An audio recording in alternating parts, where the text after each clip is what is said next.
Good evening, good afternoon, good morning, wherever you are on this wonderful Gooner planet of ours. The same old Arsenal crew are back. The season is back. Welcome 25-26. We go again. Young Christopher, how are you and how has your summer been? My summer has been great. How am I right now? Well, I've got COVID, so I am Oh, isolating, as they say. One of my friends I spoke to today said, "You've got retro COVID," so which I found quite amusing. So I'm really rolling back the years to get myself COVID. So if my voice sounds a little bit funny, it's like that. But yeah, I'm okay. Very happy with what's happened this summer with our transfer business. If we get through to some Eze talk, we can talk about that. But yeah, so far so good. good. We wish you well. Cooks, hello, my lovely. How have you been this summer? Yeah, very well. It's been nice to have a bit of an Arsenal detox. Glad to log into Twitter recently and see that the world is still in meltdown because we haven't signed our seventh player a couple of days before the season starts. So yeah, looking forward to getting back to reality. Absolutely. The meltdown has been hilarious, isn't it? I mean, I just don't know what people expect. I really don't. We've got the striker, we've got some of the players. I mean, we'll go through it. But what we're going to do with everybody, welcome to the show. It is our predictions. Now, we do this the first game before the season starts. It's a little bit harder sometimes because we don't know, the transfer window's not shut. So if we predict, we are predicting today. And then obviously it may slightly change once the window shuts, boys. But okay, so I sent you over a list, both of you. Shall we just start with the main one? So I'm going to do you, Chris, and then James as we go along because that's how you are in my list. Your Premier League winners, and everybody in the chat, sorry, before I start, please tell us who. Oh, he's off. Don't I know. encourage him. I know. What people don't know, Carl says who's going to win the league. He says it every single week. Um, in the chat, we'd love to see your predictions too. We're going to put that up. So please, please tell us, answer the questions with us. First up, Premier League winners. I'll tell you who I go for, and then because I've done all mine. So I've gone for Liverpool. And the reason I've gone for Liverpool is because last year I was so convinced we were going to win the league. We didn't. So instead of bocking Arsenal, I'm trying to bock Liverpool. That is my theory because I'm praying it's us, of course, but I've gone for Liverpool. So, Chris, down to you. Welcome to the dark side, Amanda. Come on in. The lovelies, the water is lovely. Have a swim if you like, because that's basically how I live my life. Reverse karma. I too Yes. have gone for Liverpool. I look at the signing of Wirtz. I think it's a very, very good signing. I think he will add more creativity to them and attacking flair.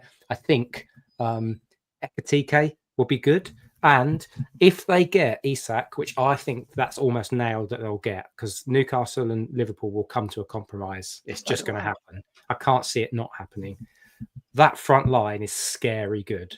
Um, if I'm going to offer a bit of a silver lining, and maybe I might be stealing some content from what James might be talking about, I also watched them in the Community Shield at the weekend, and defensively, they looked a little bit ropey.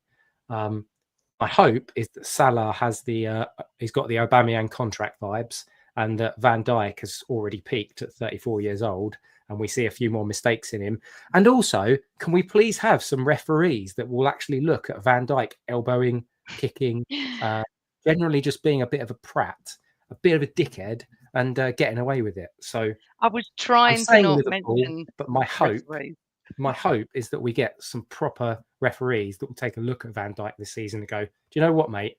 You've just kicked out. You're off." Well, not Yeah. not just Van Dijk, Chris. There's the McAllister incident as well. Dare I Yeah. talk about that? I mean, it's just Liverpool as Honestly, a whole. but we're going to try and be a bit positive because I'm sure each match we go through will be mentions of VAR refs who they're not sending off, why we've been sent off. So let's try and be positive because it hasn't started yet. So me and Chris are Liverpool. James, where are you going? I'm going to be different to you guys. I'm going to go Arsenal because someone on this podcast has got to be supportive of our own club. And I think we're in a really good place. I know we've made a lot of signings, and you know sometimes it takes time for them all to bed in. But if you look at the likes of Zubimendi, Gyökeres, they're the only two players that I think are kind of not even nailed on to be starters apart from Zubimendi. Whereas Liverpool, they've got a lot of change going on in that team. We've got lots of different options in lots of different areas of the pitch now. I think we're in a really healthy place. I mean, one more addition would make this a 10 out of 10 window on that left-hand side, but we've got so many areas of variety across the pitch now that I think we can unlock most teams. Hopefully the low blocks aren't too much of a problem. And yeah, I'm backing us to do it. And we've got the best defence in the league. I think we've got, as a unit, the best group of 8 defenders in, well, maybe even Europe. I think they're that good. Well, yes, but I think you're being a bit disingenuous to me and Chris. We're doing it for a reason, so we don't bock it. We are hoping that you're right. But me and you, Cooks, we went for it last year, and I can't do it again. I'm not. Honestly, I book the team. So the next do you know what, up, though? Mine, Amanda, can I just say, mine is actually that I do actually think Liverpool probably, I don't know, they get the rub of the green. I think if Liverpool have the season they had last season, i.e., barely any injuries, I think it might be difficult to stop them, because I don't think that we're going to go without our injuries. What I will say, to just kind of swing a little bit more towards James's direction, I'm really pleased with our signings, and I actually think the balance of our squad looks better. I would probably even argue it might even be better than Liverpool's. But I have the problem we've got a section for transfer window, Christopher. Yeah, without wanting to go into conspiracy Colin here, London-based teams always find it more difficult than Northwestern teams to get decisions. And I'll just leave that there. Decisions. We also have a lot more London teams to play. Right, so we can actually get through our we are going to talk about our transfer window, of course. So 2nd, 3rd and 4th, I've gone Arsenal 2nd, City 3rd, Chelsea 4th.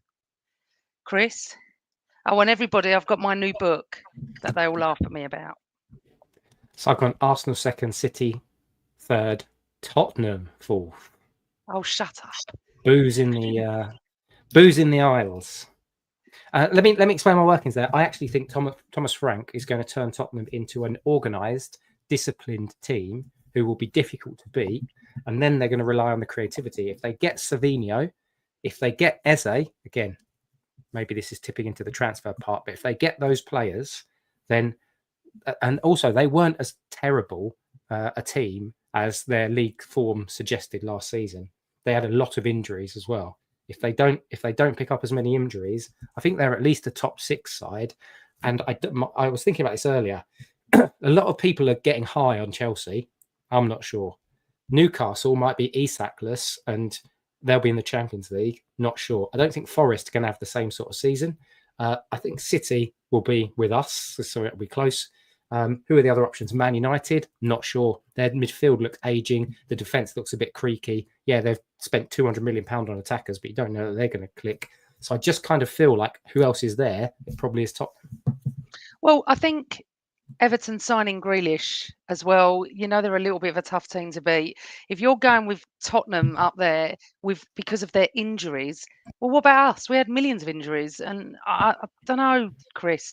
I think their league form, I think the table doesn't lie. But anyway, that's my opinion. James, what's yours? 2nd, 3rd, 4th?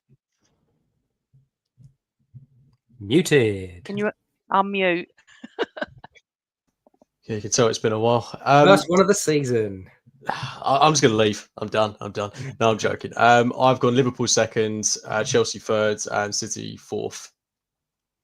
Okay. Can I ask why? Am I allowed to ask him to show his workings? I don't know, Chris. I'm going to put myself back on mute. No, I'm just not too sure what to expect from City, which is why I've put them 4th. I think there's a lot in that team that doesn't quite convince me. I look at that side and I'm like, I'm not really as intimidated by their new signings as I was with the likes of De Bruyne and players in the past that really used to, really worry me when we went up against them. I think there's again, similarly to Liverpool, there's a lot of change going on in big areas in that pitch. They've still got Nunez playing at right back for them, which is by no means convincing. I don't think their defence is anywhere near as good as it has been in years gone by. Their midfield has got a massive structural change to it. Rodri's already injured, so what's he going to be like this season? And then their forward line, apart from Haaland, they look thin there. And again, similarly going back to Liverpool, their squad looks very, very thin.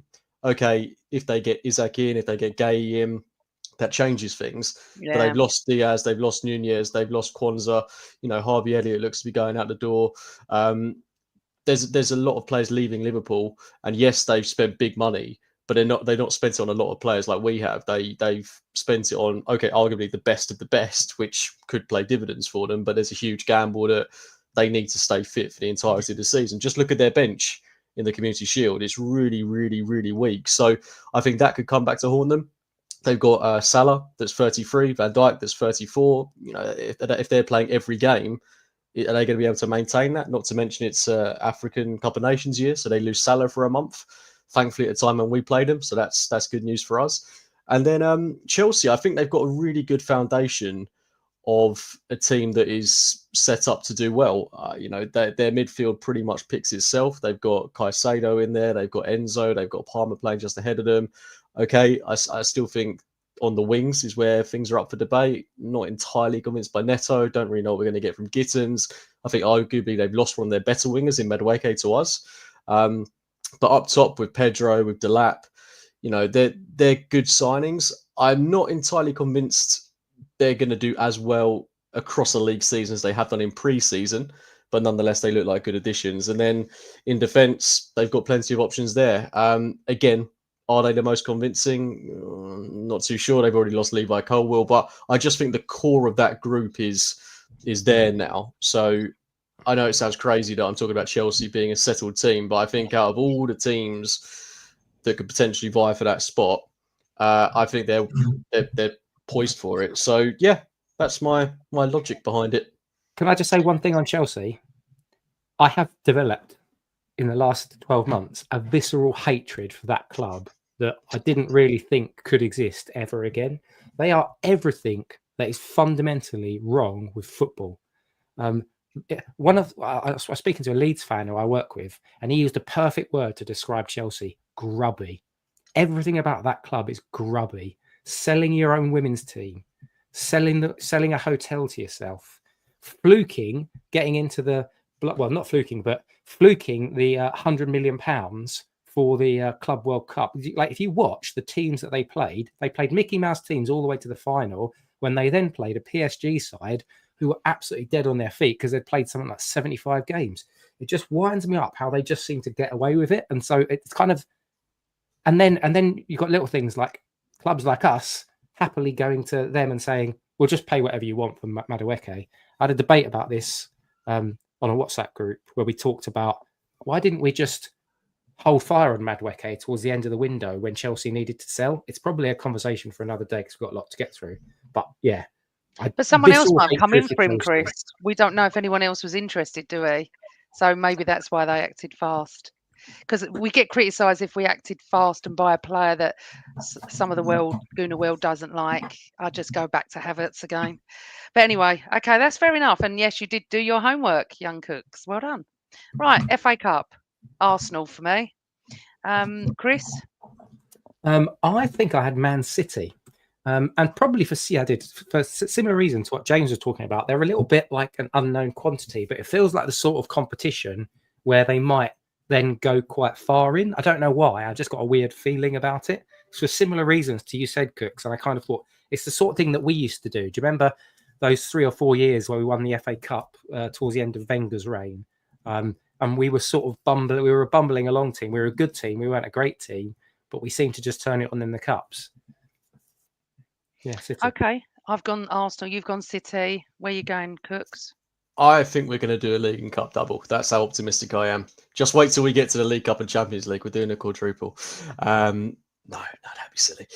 Yeah, I've gone for Arsenal to win the FA Cup. I think we've got a squad that is capable of dealing with this competition now. There's no excuse to be putting out weak players. You know, we can play a midfield of something like Norgard, Declan Rice and Nwaneri in the FA Cup, and that's still a really, really strong midfield. You could even play, Norgard, Marino and Nwaneri, or even Max Dowman if we're going crazy. But we've got the options now. That's the beautiful thing. We've got the options. So there's zero excuse to not take this competition seriously. And if we peter out in the way that we did against United in that absolutely pathetic game back in January, I will be furious, because we have got everything you need to be set up to do well in the cup competitions this season. What would be nice is if we get a nice third round draw like most other teams seem to get, which doesn't involve a rival that's in the top sort of 4 or 5. Because we've played I know Man United were terrible last season, we battered them, but it's still Man United. Season before we played Liverpool. Remember we played Man City, I think it was in the 4th round. We seem to just be coming up against quite difficult teams quite early on. So it'd be nice to get like a Preston or a Dulwich Hamlet or something in the 3rd round. Well, League Cup, I've actually gone for City. So that's where I'm going with that. Christopher? Well, we got a swap because I've gone to Liverpool. Because they seem to win this trophy weirdly as much as City, and it just feels like the sort of thing. They always seem to get to the latter stages. So you're going for Liverpool to win the Prem and the League Cup, yeah? Yeah.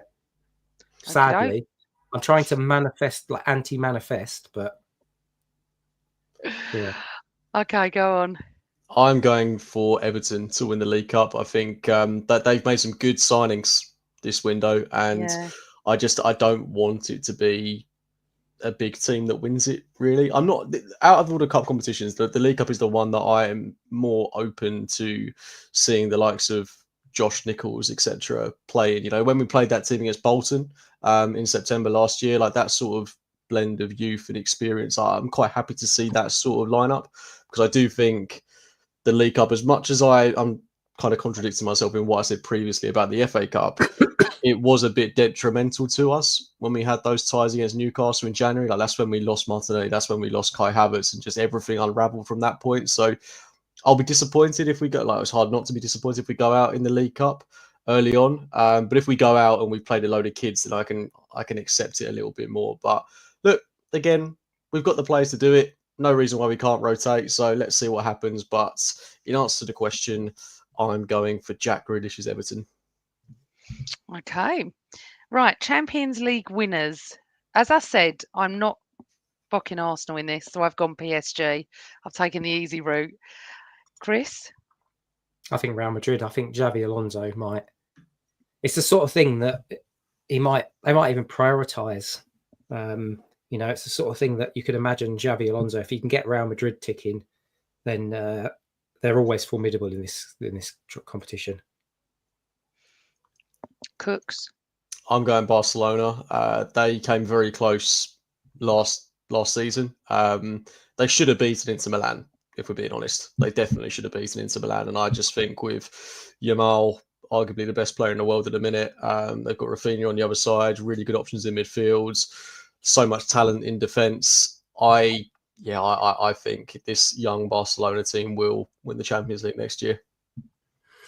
Where do you guys put our chances? I don't think we've got that down as a where would Arsenal, how far do Arsenal go? I could see us getting to the semis again. I don't want to say, Chris, but I think this is our year for a few things. I'll just leave it there, because honestly, I just bock our team when I... Right. Quadruple confirmed by Amanda. There we go. Yeah. Everyone's got that. I never said that. I never said that. I'll clip that up. I'll take 2 out the 4. Right, relegated 3. Now, I've gone Burnley, I've gone Wolves, and I've gone Brentford. And the reason I've gone Brentford is you've done the same? Yeah. You've done the same? No need to come to me. Yeah, okay, well, I'll write yours in a second.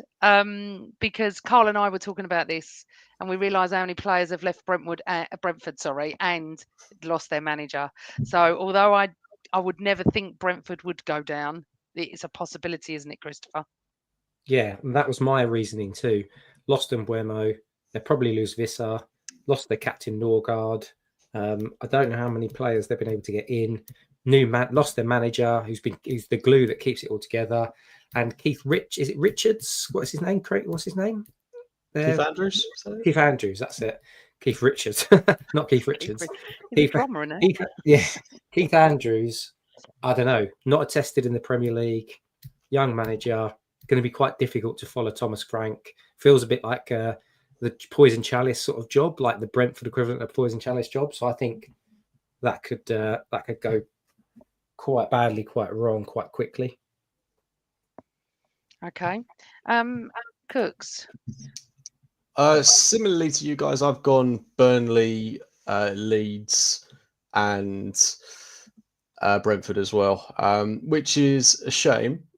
because I really like Brentford and I don't really want to see them go down. I think they're a really nice addition to have in the Premier League, really well-run club. Got a lot of respect, I think, and they're a small club as well. So to see them in the Premier League for quite a while is just really testament to how well they've done. But I just think there's too much that has been ripped up there. They're bringing in a manager that has no real experience. I think that's a massive, massive gamble at this level.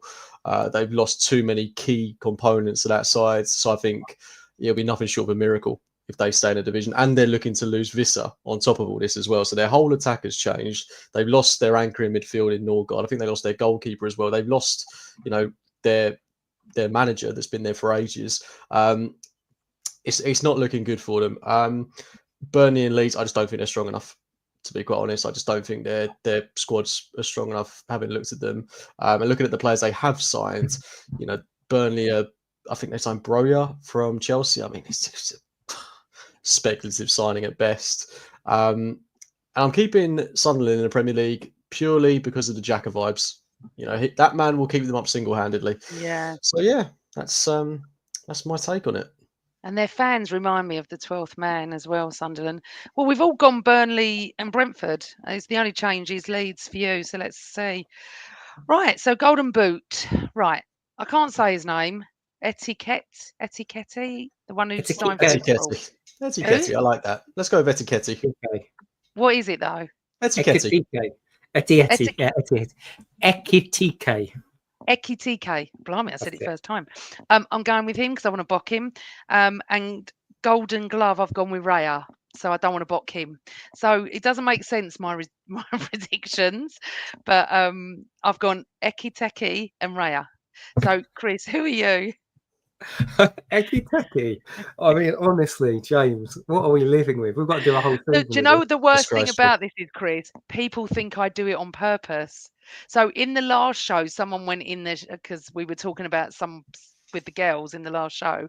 People were in the chat room going, "Come on, Amanda, stop being funny." They don't really understand that it's genuine. I don't do it for What's effect. his name, Amanda? Say it again. What's his name? Ekiteke. Ekiteke. It's changing each time. See what I mean? I don't know. Ekiteke. Ekiteke. I mean, I have learning with Amanda, boys and girls. I Repeat after me, Amanda. Ekiteke.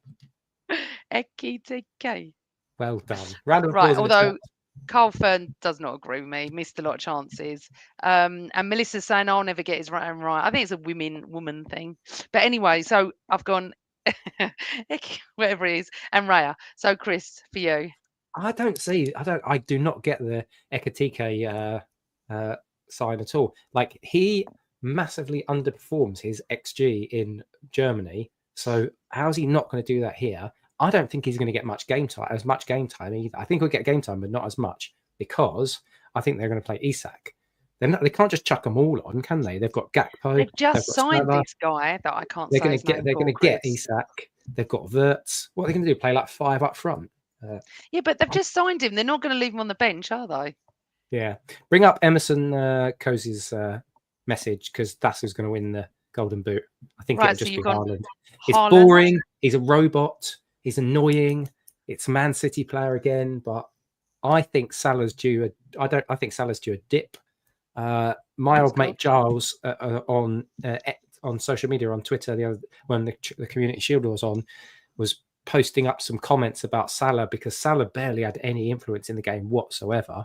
And we were all joking, and I said it earlier, is this season, fingers crossed, his Oba got a big deal season? I hope so.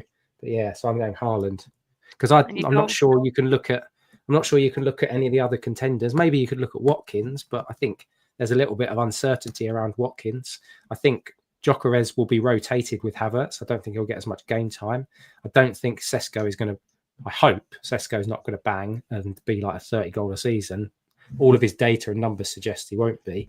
So it's really boring to choose Haaland, but I got to do it. Okay, so and your Golden Glove? Raya. Okay. And Emerson went for Martinez. So interestingly now, Cooks, who's your Golden Boot winner? Isak. Even though he, is probably going to miss the first couple of games of the season, when he gets in that Liverpool team, which he will, he is going to score an absolute shed load of goals because they will create so many chances for him. I was inclined to pick Haaland, but I just don't see City creating as many chances for him as they have done in the past, given that they've missed, so many players. And De Bruyne has gone. So yeah, that's my logic there. I think Isaac's going to bag a shed load of goals when he goes to Liverpool. Golden Glove, easy. Kepa Arrizabalaga. That's it. Stab it right. I've actually started writing Kepa down. Oh, we've gone for all the same on that one. Right. Okay. So our last prediction is young player of the year and player of the year. So actually, let's start with player of the year. I've gone Zubimendi, and my young player of the year is Dauman. Not very Arsenal based, am I? But yeah, Zubimendi for obvious reasons. Cannot wait to see him on the Emirates pitch. And Max Dauman, just wow.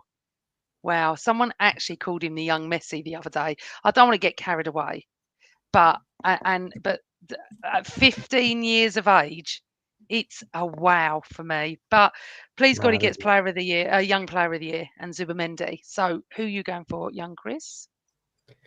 So this was not Arsenal, right? This was just player and young player. You didn't want Arsenal players, right? Because No, young. Yeah, no. I know. Okay. It's just that's what I've gone for. Fine. So the player of the year, Bukayo Saka. I think he stays fit, touch wood, and I think he takes his game to the next level. He's improved every single year. The only thing that stopped him improving last year in terms of some of his metrics was he spent a third of the season injured. I have hopes and dreams that Saka goes supernova this season. And if he does, that gets us close towards maybe changing our views halfway through the season on who wins the league. Carl. And young player, Chris? Young player? Yeah, sorry, young player. Morgan Rogers. I saw him last season against us, and he was a beast at Aston Villa. He looks so good. I heard Newcastle were in for him, so hopefully they don't get him. I'm not the biggest fan of Aston Villa either, but I've just got a feeling Morgan Rogers is another one that might kick on, which is why it seems mad that Villa would take, 40 million quid for him. No, that's way too low. I'd have him for 40 million. Yeah. Right, so we've got Saka and Rogers. And Cooks, you are the last but not least. I'm also going to go Bukayo Saka. I think that everything is set up for him to have a really, really good season. I hope with the signing of Gyökeres, with Madueke, with fingers crossed, maybe one more player on that left-hand side, we're not going to see him double-teamed as much. So he should have a bit more space. I think we've seen in pre-season that Gyökeres allows Saka to get a bit more space as well. So I'm confident he's going to get a lot more opportunities and he'll be a little bit more isolated in terms of he's not going to be suffocated by the opposition every time he gets the ball. So, I think he could have a 20-plus goal season in the Premier League. And then for young player, I think it'll be Lewis Skelly. I just think he's going to play a lot of football again. I think Calafiori's set to have a really good season. But to be fair, Calafiori could win it as well. I think whoever plays in that left back role could go on to win Young Player of the Season. But I'm going to go MLS just because he is that bit younger. I think he'll play more football than Calafiori. But yeah, he's just all round a fabulous player. Can I correct myself on the Morgan Rogers thing?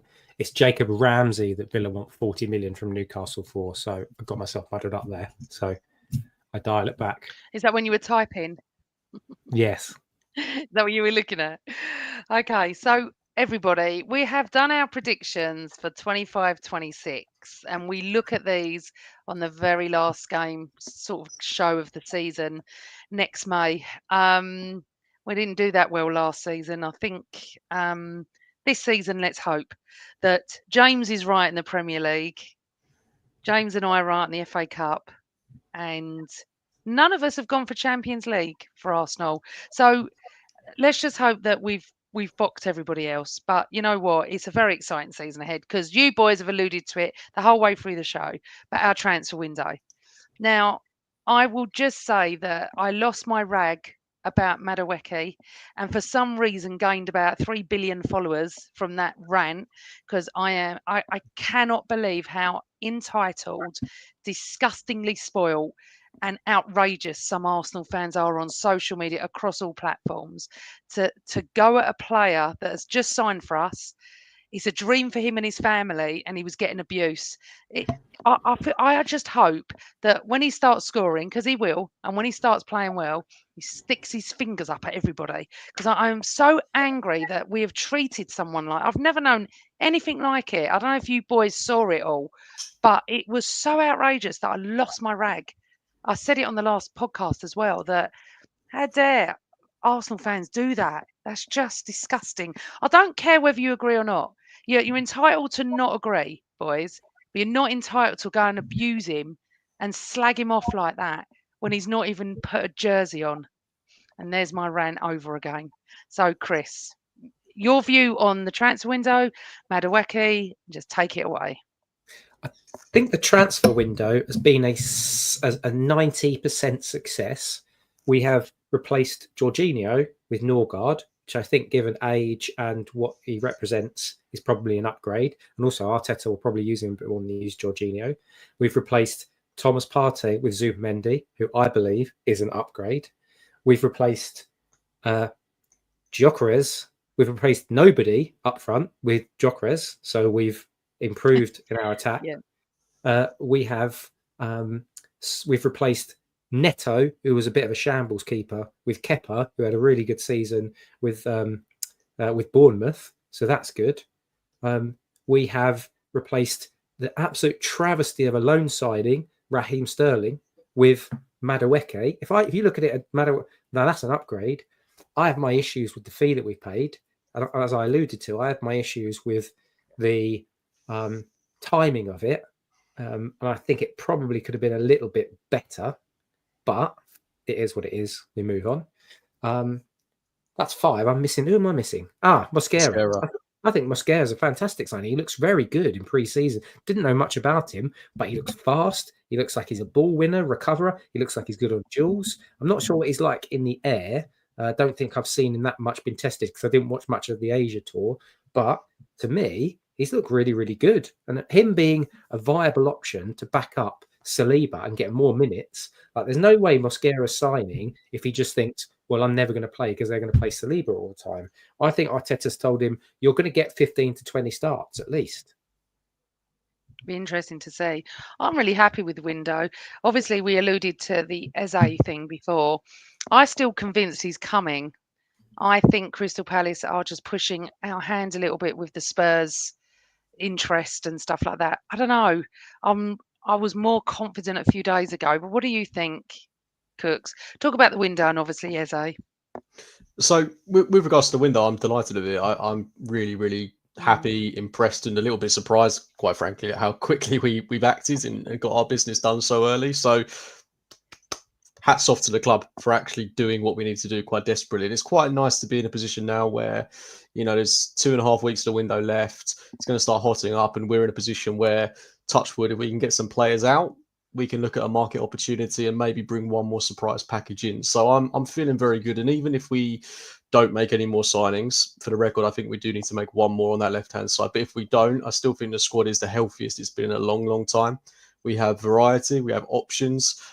We can change the game state at a moment's notice. And then we've got some really young players coming through, like Lewis Skelly, who's obviously a fixture in the team already. But you've got Nwaneri, who looks taller, looks more mature. You've got Max Dowman coming through, who I think is a legitimate option. So already you've effectively added another player to your squad there. So, yeah, really good. And just to echo what Chris says, Mosquera, absolute snip of a transfer fee. He looks fantastic. I think he'll play a lot of football. Norgard, perfect backup. Zubimendi, I think could, like you said, Amanda, could go on to be the signing of the window and end up as player of the year. So really excited by him. Gyökeres, I was getting sick of the whole Gyökeres-Sesko thing. So I'm glad we just pulled the trigger on him and we've now got him in. And I think he's going to push Kai Havertz. Madueke, I've got no issue with him. I've got no issue with him signing whatsoever. I've got question marks over the transfer fee. And the thing that does make me a little bit skeptical of this transfer is, could we have gone and got Eze first? Like, I would have preferred to have seen us sign that kind of elite left profile player first, whether it's Eze, whether it's Rodrigo, whether it's Leao, whether it's whoever on that left hand side. I would rather we did that first, because I'm not sure Madueke is the option on the left. I know he's played there in pre-season, but I view him more as a rotational option. Obviously, this is all dependent on if we sell Leandro Trossard, which isn't a given. You know, we might end the window and our wing options are Saka, Madueke, Trossard and Martinelli. And people will still say, well, look, we've not done enough on that left-hand side. And I'd be inclined to agree. But you've still got depth there, ultimately. But I still think we need something special, something kind of elite on that left-hand side. So that's my only question mark about the Madueke one. I'm backing him. I'm behind him. And for the record, I think he'll do well for us. I think because he'll play across both sides and he'll get a lot of minutes. But yeah, one more. And you asked me about Eberechi Eze. Honest answer is I don't know. I mean, I've just watched David Ornstein's update on the situation, and he just said that he's going nowhere at the minute because no one's put an official bid in. So I'm sure that will change. The thought of him going to Spurs is sickening. I'm quite calm about it, to be honest. If we didn't get him, I would be upset. But if it meant that we got somebody else, maybe more of a natural left winger, I could live with it and I'd be okay with it.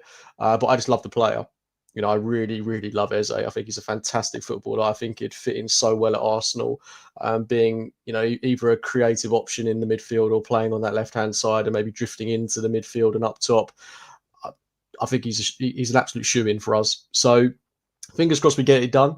Whether these Spurs talks accelerate us or if we're just going to, you know, be adamant and firm that we need to move players on beforehand, then so be it. But yeah, he'd be my dream signing. But either way, we need to make an addition on that left-hand side. And then this window is a 10 out of 10. Can I just jump in on one thing as well?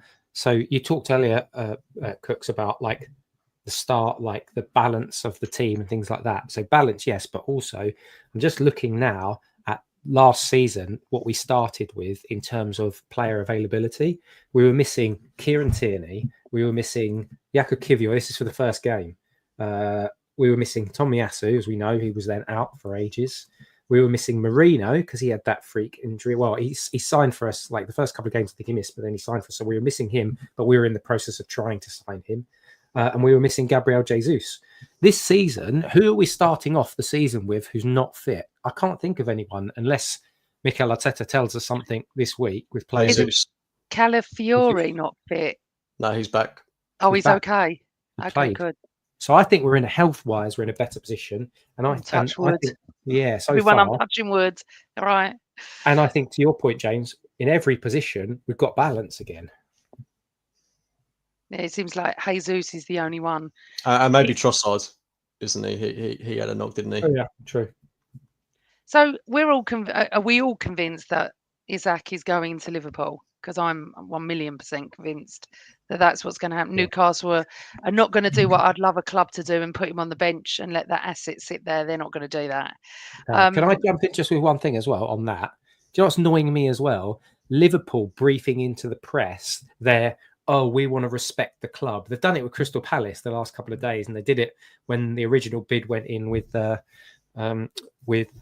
Newcastle. It was Liverpool won't bid again this window until they know that Newcastle are serious and they want to respect their wishes. It's like you've clearly tapped up both of those players to say we're going to sign you. So, and those players are clearly then saying, well, Gay in the Palace's side is saying, well, I'm just not going to sign a new deal. So Palace are going to be forced into it. So Liverpool, all this, frankly, bollocks about Liverpool respecting teams. Like if you respect the team, pay the asking price. Don't be dickheads. Pay the asking price. You can tell that Chris has got COVID. First of all, he's getting a bit more redder and he's having a rant, which is unlike him.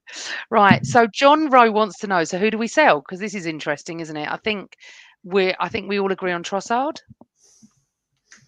Yes. It's not a no from me. It's more a yes if we sign another left winger. If we can't sign another left winger, I don't see the point in selling him, to be honest, because then we're just going to be a player lighter. 100% agree with it. I would suggest go on. If someone wants to drop some big cash for Kiwior, but it doesn't sound like there is, I think that's probably a deal, 28, 30 million quid, and you probably take it. I think Trossard is probably the only real one, apart from the obvious ones that we all know. So Zinchenko, Sambi Lokonga, Fabio Vieira, but I'm almost discounting those because we all know that those players are probably on their way. But if you're talking about a player that you might get big cash for. I'm with you, James. Like, if the 1st of September comes around and we haven't signed anyone, but we've got Trossard and Martinelli on that side, we've also got, let's be honest, we've also got and Nwaneri can play on the left and the right. You've got Madueke that can play on the left and the right. Like, we are stronger in terms of our options than last season, even if it's not exactly what we want.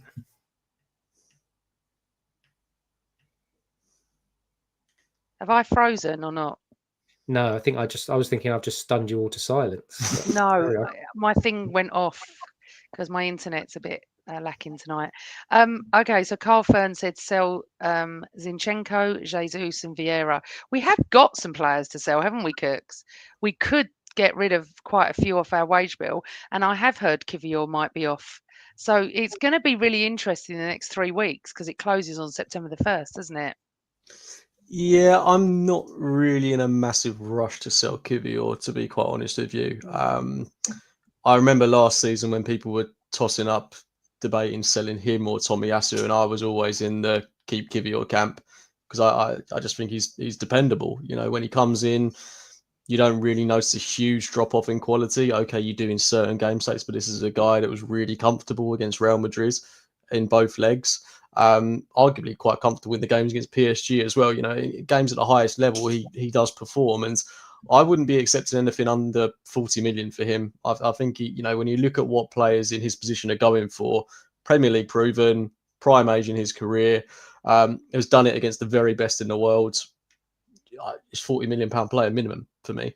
But I wouldn't be in a rush to sell him. Like I say, I think, again, if you lose him, you're a player lighter in defence. Okay, you've got Mosquera that can play across both centre-back positions. You've got Jurrien Timber that can play across the back line. You've got Ben White that can play across the back line as well. But all it takes is like 2 or 3 injuries simultaneously, and suddenly you're light again. So I think Kivior stays. I hope he stays. I think he plays as well. I think he'll definitely get cup games and Champions League games. He should do on that left-hand centre-back position at least. And I don't see us selling Jesus. As the comment said, because he's injured. No one's going to buy him at this point in the window.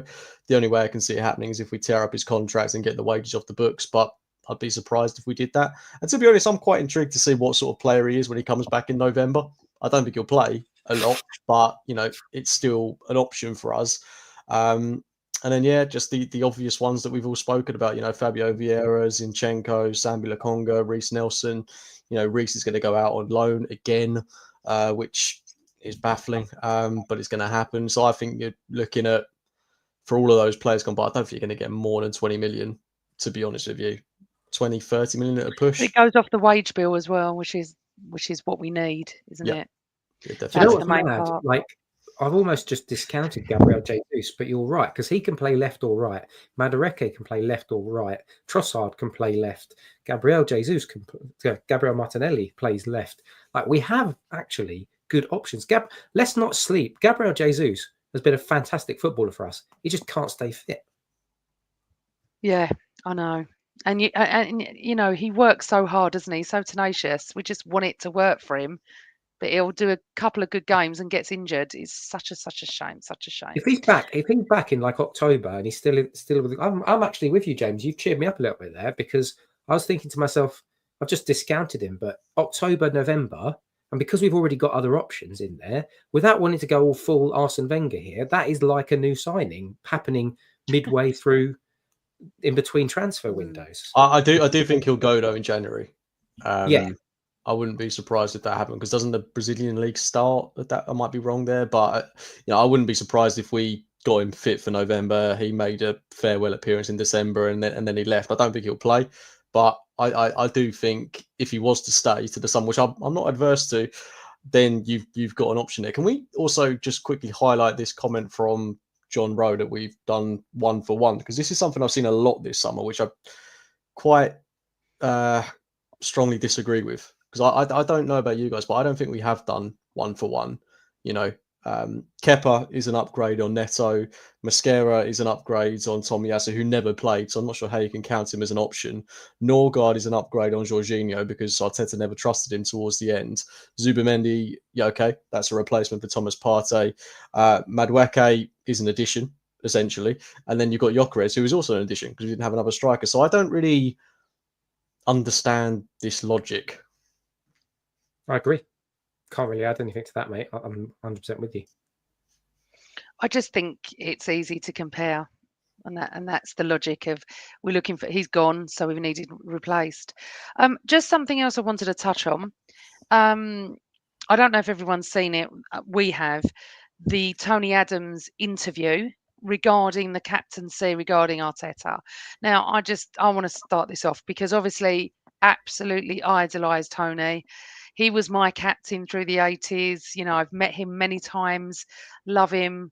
I do love his, generally his opinions and stuff, but I couldn't disagree with him more on this interview that's come out. I've seen it today. It's on TikTok about him discussing Arteta, whether he's a winner or not, and whether we won't win the league with Ødegaard as captain. Rice has to be captain. I just think he's a little bit old school and a little bit disingenuous as well, because what he didn't have during the 80s was a Man City that could buy anybody on the planet and keep buying anybody on the planet and kept buying them until they won everything. So we didn't have that. And I say we because you two were a bit younger than me. That through the 80s, it was just Liverpool were a fortress, but they couldn't go and buy the whole planet. So I think he's a little bit disingenuous on Arteta there, but also as well, this captain thing, because I think he's very old school. Do we think Declan Rice would make a great captain? I'm sure we would all agree he would. I don't think there's any doubt. But captains now are a little bit different to how they were years and years ago. Do we want to put that pressure on Declan Rice? No, I don't. I don't really care who's captain. You could look at Gabriel. He's a captain. There's Ben White. There's certain, even Zinchenko, he acted like a captain on the pitch. There are certain players that are just captain-esque. Ødegaard is just a different type of captain. And for Tony to say we won't win it with him as captain, Chris, I'm not buying that. As Melissa has just said, I don't really care who's captain. Ødegaard wears that armband, but the team is stacked with leaders, which is what I'm trying to say. That's Big what I was Gabby, gonna say. Declan, vocal, and I love it. So we need the leaders. We don't want anyone to be quiet. I even think someone like when he's a bit older would be Lewis Skelly would be a leader as well. So it's not the same as back then. And I very rarely disagree with Tony Adams, but I have to tell you on this, and John's right, Tony's days are chalk and cheese compared to now. That's how I feel. And I was quite disappointed when he did that. He was a bit disingenuous, Chris. I actually think the position of captain these days is more of a ceremonial position rather than an actual relevancy. It's somebody to exchange a little flag emblem at the beginning during like Champions League games. It's to toss a coin and decide what side of the pitch you're on. And then it's under the new rules, the referee calls the captain over and says, he's over there doing that. He's annoying me. Just tell him not to. All right, yeah, I'll do that. Leadership is what you need. And we've got leaders all over the pitch. That's all that matters to me. And Raya's a leader as well. So, Cooks, anything to add to that? I just think it's really unnecessary to bring up. I mean, I've got so much respect for Tony Adams. I really, really, really have so much respect for him. But with all due respect to him, his managerial record isn't the best. And I don't really see any reason why you would make a decision like this when Ødegaard has been captain for several years now. Okay, he's maybe not the most vocal, but he is the epitome of a professional in every sense of the words. And like you guys have already said, you don't need to wear the armband to be a captain in this Arsenal team. We all know who the leaders are. We all know who is vocal. Declan Rice, Gabriel, William Saliba, Jurrien Timber, Ben White. Everyone, literally everyone in this team at this point is a captain without an armband. So, if you're going to give it to Declan Rice, you've also got to give it to Gabriel. If you're going to give it to Gabriel, You've also got to give it to David Raya. If you've got to give it to David Raya, you're giving it to Saliba. So I just don't... the captaincy is more of a metaphor these days, more than anything. So I just... I don't see the need to bring it up. It wouldn't have made any difference last year if Declan Rice was captain. We would have had those injuries that caused us that despair of squad depth. So it doesn't really make sense. Maybe he just wanted to make some headlines. I don't know, but I love Tony. I just completely disagree. I was disappointed as well. I felt like that. And John's right. You know, the whole of our defence were leaders. They weren't all captains. So let's head on to where we all start on Sunday. I'm so disappointed we're at United away on Sunday. I really am. They're a bogey team. You know, everyone's expecting to wipe the floor with them because of our additions. It's not going to happen. I can see this. So I'm just going to go to predictions for Sunday. So I've gone for 2-2. I've gone Martinelli and Madueke to score. And I think Havertz will start. That is what I think. So, Chris, I just think they're our bogey side, and they're going to be so up for it, considering the whole world is talking about Gyökeres and Zubamendi and Norgard and, you know, Declan Rice and Saka's back and all that. You know what they're like. Yeah. We do not have traditionally at Old Trafford, we do not have a great record there. We drew last season. We won the season before. That was when we were on that run towards the end of the, you know, chasing down Man City.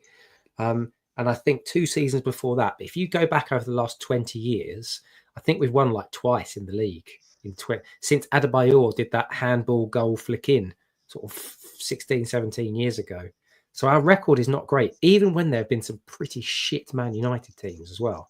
So I'm with you, Amanda. I've gone with 1-1 because I just feel like it's almost the worst time to play Man United, because I think Man United will get found out. I think they're not going to be that great this season, but you almost want to play them about 6 weeks in after they've sort of started to wobble a little bit and teams have found them out. Right now, they're going to be riding high. Their fans will be loud. They'll be riding high because they've got a whole new front line. What I hope is that front line gets negated and they're very, very quiet, because if that's the case, their midfield is not a lot to be written home for. They're just a few Klobbermeisters and aging players, and their defence is without that butcher, Lisandro Martinez, and Onana, who is fit, but he's got a clanger in him. So I think on paper, if I'm a rival fan, if I'm a fan of another club of either of these two, I'm probably thinking, yeah, Arsenal will probably nick that, but we can't think like that. No. So the chat room doesn't agree with me and Chris Cooks. They're all going for us to win, which is lovely. But what's your prediction? Dare I say it's a must-win game on game week 1. Look, you got to win these games if you want to win the league. 100%. You've got to beat Man United away. You know, I don't care if they've signed 3 really good forwards, and for the record, I do think they've done really good business this window. I would swap our attacking signings for theirs if I could. I think if you were swapping Madueke and Gyökeres for Cunha and Mbeumo and Sesko, I'd do that without much hesitation, to be quite honest with you. In transition, I think they're going to be really dangerous. So, yeah, I think if we control the game, which I expect us to, then I think we'll be okay. You just don't want to leave yourself too exposed. I think players like Calafiori are going to be really important. Martinelli on that left-hand side, you want him to have a good game. So I think we're going to hit the ground running. I really do think we're going to be direct. We're going to show that we mean business. And apart from that front three, Man United haven't improved anywhere else in the pitch. And that's where arguably games are won. So if we control the midfield, which I expect us to, if we shut up shop defensively, we don't even know if all 3 of those guys are going to start, because I expect Cunha and Mbeumo to start. I don't know if Sesko will, because he's new to the league. But I think we should control them defensively, and I'm going to go 2-0 to Arsenal. I think we should win this. Can I just jump in and just get James's thoughts and Amanda's thoughts? Because I was just looking on the Manchester Evening News, and their predicted 11, Man United 11 versus us. Onana in goal, back 3 of Euro, De Ligt and Shaw, Ahmad and Dorgu as your fullbacks, Fernandes, Ugarte in midfield, and then a front 3 of Mbeumo, Cunha and Sesko. What does that make you feel like, James, given what you just said about must win and their team they've got? What does it make you think when you look at that? Let's not talk about the attacks. We talked about that, but the midfield, the defence. Honestly, I think it's a very mid-table team still. I'm not trying to be harsh or, trying to rile Man United fans up. I just don't think there's anything special about that defence and that midfield. And look, this will probably come back to bite me when they beat us 1-0. But I firmly believe that is a team we should be beating. What one of those players, aside from the front three, take that out of the equation for a second, you wouldn't take any of those players in this Arsenal team. At least I wouldn't anyway. I can't think of anyone in that United side behind the attack that gets into our team. And arguably, I'm going on about their attack. We've still probably got a more game-changing player up top in Bukayo Saka. So I'm not saying their attack is better than ours. I do think they've recruited really, really well. But again, you don't even know if they're going to click. That's the thing. They've signed 3 really exciting players, but there's no guarantees they're going to work together. I think they will, for what it's worth, because I think Cunha and Mbeumo, Premier League proven. It's just Sesko up top. Will he guarantee them goals? That remains to be seen. But they're really good signings. But yeah, I look at that team in answer to your question, Chris, and think we should beat them. Well, if you're going to go on paper, we should beat them. I'm sorry, I think our team is better than theirs, but unfortunately, it's just the bogey side. I just wish we weren't playing them game 1. I can't see us winning, and I'm never really that negative, but I can't see it. And honestly, I think it's going to be a slow start to the season where everyone's going to throw their toys out, and then we're going to go, and then we are going to zoom off when everyone's throwing their toys out. It's very hard to judge at the moment, as we don't know what's going to happen till September the 1st. But as we said, I think the window for us is like an 8 or 9 out of 10. But Sunday is going to be... Sorry, so you said 0-2. Have you got goal scorers or anything, or do you not want to write that? I'm not going that deep. No, I did. For first game, I did some homework. So that's it, boys. I mean, look, we want to get off the pod, and we hope to see PSG smash that little team in North London across the park. However, I don't think football works like that, where everyone thinks they're going to win 7-0 tonight. So thanks for everybody for joining us. There's been over 300 of you. Thanks for all your comments. So sorry we didn't get to the questions, but we've run out of time. We will be back with our post-game shows. We may even go live post-Man United. We just haven't discussed it yet. We're not really back into the swing of things yet. We will. Come the weekend, we're all going to be back into stuff, aren't we, boys? Back into the Arsenal. Absolutely. Chris, we wish you better. Hope you're fighting fit for Sunday. Kicks, thanks for all your insight and doing loads of homework. Loved it. Really enjoyed the show. So everybody in the chat room, please like, subscribe, put the bell on, as we never know when we're going to go live with shows. We're going to have loads of guests back on this season and some different ones too. But from all of us at the Same Old Arsenal podcast, thank you so much, and always Arsenal.